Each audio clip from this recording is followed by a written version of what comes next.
ಯಾಕಂದ್ರೆ ಇದಪ್ಪಷ್ಟ ಅಮಾಸಿ ಬಂದಾರ ಅವ್ರು 15 ವರ್ಷ ಆತು ಮಕ್ಕಳಾಗಿಲ್ಲ.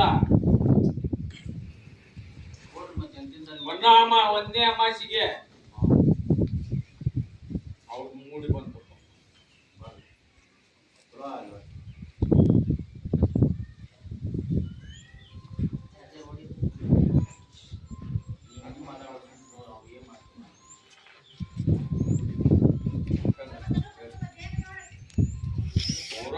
ಬುದ್ಧಿ ಹಾಕುವ ಅಮಾಸಿ ಮಟ್ಟ ಒಂದು ಅಮಾಸಿ ತಪ್ಪೋದಿಲ್ಲ ಅಂದ್ರೆ ನಾಳೆ ಮೊಹರಂದಾಗ ಗಿಣಿ ಹಾಕಿ ಹಾಕಿ ಬಂದು ತಗೊಂಡು ಕೊಡ್ತೀನಿ. ಅಲ್ಲಿ ಮಟ್ಟ ಇದೆ. ಅದು ಒಂದು ಆ ಹೆಣ್ಮಗಳಿಗೆ ದೋಷ ಐತಿ. ಆ ದೋಷ ಕರೆಕ್ಟ್ ಮಾಡ್ಕೋಬೇಕು. ಅದಕ್ಕೆ ಔಷಧ ಕೊಡ್ತೀನಿ ಅಂದ ಅಂತ ಅದನ್ನ ಒಯ್ಯನು ನನ್ನ ಬೂದಿ ಹಾಕಿ ಅನ್ಕೋಣ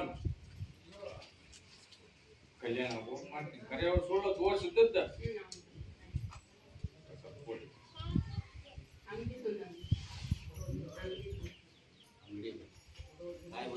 ಕಾಯಿ ಬರ್ಸಿರಿಲ್ಲ ಮತ್ತೆ ಅದು ಅಂಗಡಿ ಮನ್ಯಾಗ ಐತಿ. ಅದನ್ನ ಕಟ್ಟಿ ಪೂಜೆ ಮಾಡ್ಕೊಂತ ಹೋಗಿ ಹೆಬ್ಬಾಳೆ ಅದನ್ನ ಹೆಸರು ಹೇಳ್ಕೊಂತ ಕಾಯಿ ಹೋದ ಕಟ್ರಿ ಹೆಬ್ಬಾಳೆ ಅದನ್ನ ಹೆಸರಲ್ಲಿ ಪಂಡ್ ಹೋಗಿರಿ ಮೊಹರಂ ಕಂದ್ ತಂದು ಮುಟ್ಟಿಸ್ರಿ ಅಮಾಸಿ ಹೋಗಿ ಹತ್ತು